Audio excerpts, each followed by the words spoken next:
बिस्मिल्लाहिर्रहमानिर्रहीम। अस्सलाम वालेकुम। आज मैं आपसे रेसिपी शेयर करने वाली हूँ पकोड़ों की, और ये हैं नूडल्स पकोड़े। इसके लिए जो चीज़ें हमें चाहिए उनमें शामिल है नूडल्स। एक पैकेट नूडल्स का मैं ले रही हूँ, और इसको रेसिपी जो इसके ऊपर लिखी होती है पैकेट पे उसी हिसाब से आपने पका लेना है। इसके अलावा हम इसमें डालेंगे आलू। 2 से 3 आलू उबाल लिए हैं मैंने, और इनको अच्छी तरह से मैश कर लें। इसके अलावा हम इसमें डालेंगे प्याज, बारीक काट लिए हैं मैंने कतलों में। आप चाहे लंबे काट लें, जैसे आपको इजी लगे। खुश्क धनिया इसमें तकरीबन 1.5 चम्मच लिया है, मोटा मोटा कूटना है, उसकी खुशबू बहुत अच्छी आती है। बेसन लेंगे हम इसमें तकरीबन 1.5 कप के हिसाब से मैंने लिया है।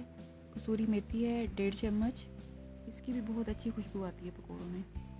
इन सब चीज़ों को अब हम डालेंगे आलू के अमेज़े में। प्याज ऐड कर दिए हैं मैंने। अब हम इसमें डालेंगे पके हुए नूडल्स जो हमने रेसिपी के मुताबिक बना लिए हैं। अब हम इसमें ऐड करेंगे बेसन, जो कि 1.5 प्याली हमने ली है।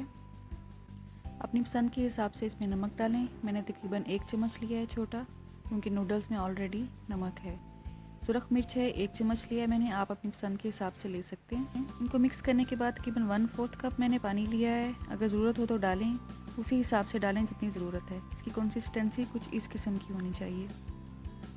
अब इसको सेट होने के लिए 10 मिनट के लिए रख दें, और इसके बाद अब हम फ्राइंग की तरफ आएंगे। फिंगर टिप्स को पानी में हल्का सा वेट कर लें, और उसके बाद नूडल्स जिस साइज़ के आपको चाहिए उतना मेज़ा उठा के आप कढ़ाई में डालते रहें। आप चाहें तो हाथ से डाल सकते हैं, चाहें तो स्पून यूज़ करें।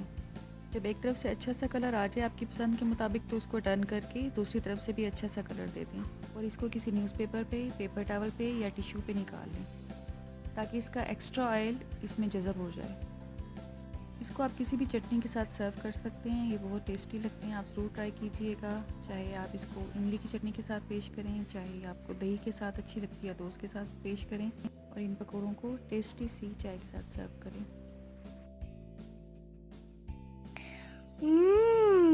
टेस्ट